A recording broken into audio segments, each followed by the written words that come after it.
ہے کہ امام غزالی رحمہ اللہ بچپن سے ہی ایک اللہ والے کی صحبت میں بیٹھتے تھے، تو جب اللہ والوں کی صحبت میں ان کے پاس آنا جانا ہو تو اثرات وہی پڑتے ہیں۔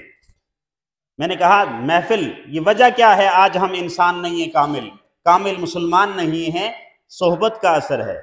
ہمارے اوپر رنگ جو چڑھا ہوا ہے وہ حیوانیت کا چڑھا ہوا ہے۔ امام غزالی علیہ رحمہ ان کا اٹھنا بیٹھنا ایک اللہ والے بزرگ سے تھا تعلق۔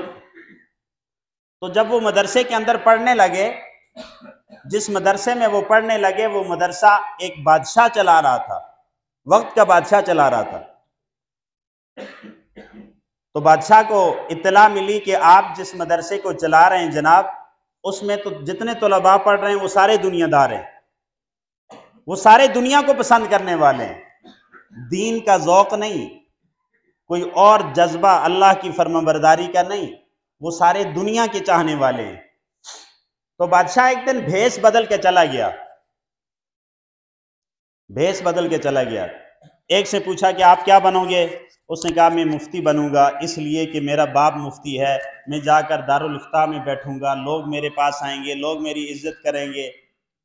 دوسرے سے پوچھا، اس نے بھی ایسا ہی جواب دیا۔ تیسرے بادشاہ بہت بدظن ہوا اور اس نے کہا کہ میں تو مدرسہ اس لیے چلا رہا تھا کہ اس میں پڑھنے والے، اس سکول میں، اس مدرسے میں پڑھنے والے، ان کے دل میں اللہ کی اور اس کے رسول کی محبت آئے، وہ اللہ کی رضا چاہیں، ان کا یہ پڑھنا اس لیے ہو کہ اللہ راضی ہو جائے، لیکن یہ تو سارے دنیا کے چاہنے والے ہیں، تو لہٰذا مدرسہ بند کر دیتے ہیں۔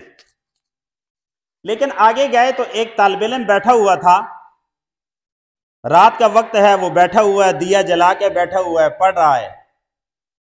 تو وقت کے بادشاہ نے اس سے سوال کیا کہ آپ کیوں پڑھ رہے ہیں یہاں پہ؟ جو سوال کر رہا ہے اس کا جواب دیتا جا رہا ہے وہ بچہ، وہ طالب علم۔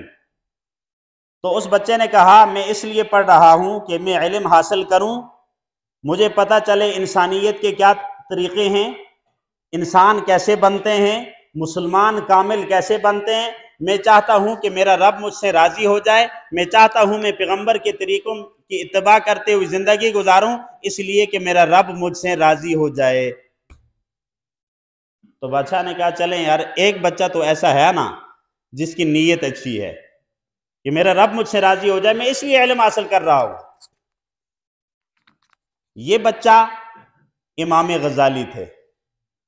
یہ بچے کون سے تھے؟ جو وقت کے پھر امام بنے، امام غزالی بنے۔ نیت کیا تھی؟ بچپن سے نیت کیا تھی جناب؟ نیت یہ تھی کہ اللہ راضی ہو جائے۔ میں کہنا یہ چاہ رہا ہوں، ہمارے ہر عمل میں نیت یہ ہو اللہ راضی ہو جائے۔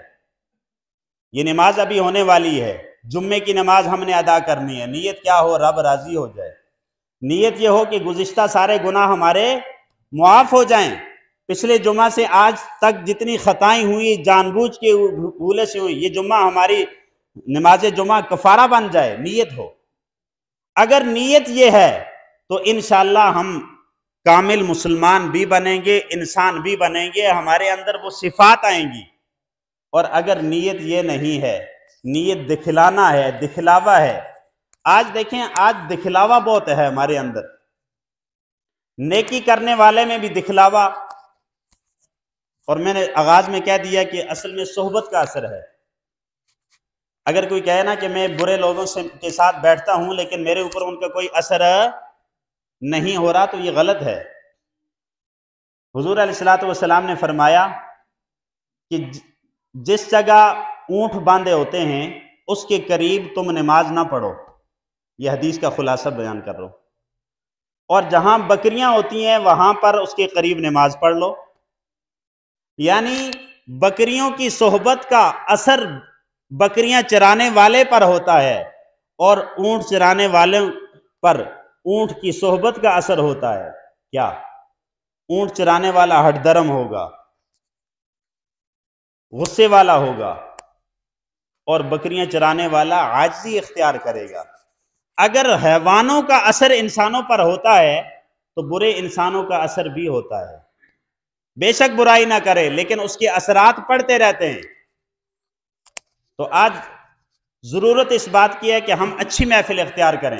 اگر کسی جگہ غیبت ہو رہی ہے تو حکم یہ ہے کہ یہاں سے اٹھ جائیں، چلے جائیں. اگر آپ غیبت نہیں کر رہے سننے بھی نہیں، اگر آپ گناہ نہیں کر رہے دیکھ رہے ہیں اور آپ روک نہیں سکتے، اٹھ جائیں، اس محفل کو ختم کر دیں.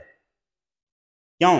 اس لیے محفل کا اثر ہمارے اوپر ہوتے ہوتے آج اس حالت میں ہم پہنچ گئے ہیں کہ ہمیں محسوس نہیں ہو رہا کہ کون سا کام ہمارا اچھا ہے، کون سا برا ہے، کس جگہ ہمیں بیٹھنا چاہیے، کس جگہ نہیں بیٹھنا. بس رشتہ داری کو پال رہے ہیں. پالنی چاہیے، لیکن رشتہ داروں کی اصلاح بھی ضروری ہے.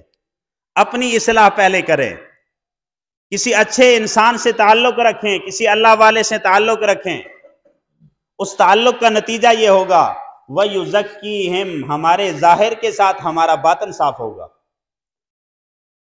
اس کا فائدہ یہ ہوگا کہ ہمارے اوپر وہ رنگ چڑھے گا. کہتے ہیں نا خربوزہ خربوزے کو دیکھ کر رنگ پکڑتا ہے، محاورہ ہے. ہمارے اوپر رنگ کیا چڑھا ہوا ہے؟ جھوٹ ہم بول رہے ہیں، مسلمان ہیں. کینہ ہمارے اندر ہے، حسد ہمارے اندر ہے. ہونا چاہیے کیا یہ؟ بولو بھائی. یہ بیماریاں ہیں، یہ ساری بیماریاں ہیں.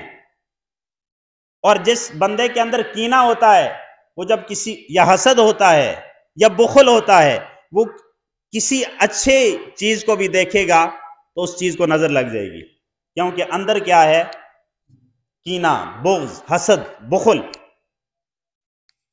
اور اگر ہمارے اندر کیا ہو، کسی کے ساتھ رحم و کرم کا معاملہ کرنا ہو کہ یار میں اچھا ہی کروں، سخاوت کی صفت ہو، تو پھر ہم جس کو بھی دیکھیں گے اس کو نظر نہیں لگے گی. تو جب ہم برا سوچتے ہیں، سوچ کے پھر برا ہی ہوتا ہوا نظر آتا ہے. تو اس لیے آج کی نشست کا خلاصہ یہ ہے کہ ہم کامل انسان بھی بنیں اور کامل مسلمان بنیں، اور اس کے لیے ہمیں اچھی محافل کو اختیار کرنا ہوگا. دل میں نیت یہ ہو کہ ہر اچھا عمل میں اس لیے کر رہا ہوں کہ کون راضی ہو جائے؟ اللہ راضی ہو جائے. کلمہ پڑھا ہے اللہ کی رضا کے لیے، رسول اللہ کی اتباع کرنی ہے، اور کوئی بھی فعل، کوئی بھی عمل کرنا ہے، یہ دل میں بٹھا لیں کہ ہم نے لوگوں کو نہیں دکھانا، ہم نے اللہ کے ہاں. ایک دن میدان محشر میں ہماری نمازیں بھی چیک ہوں گی، ہماری زکوٰۃ، ہمارے حج، ہمارے عمرے، ہم نے کسی پر صدقہ کیا، یہ سارا کچھ آ جائے گا. سارے اعمال تولے جائیں گے. کیا ضرورت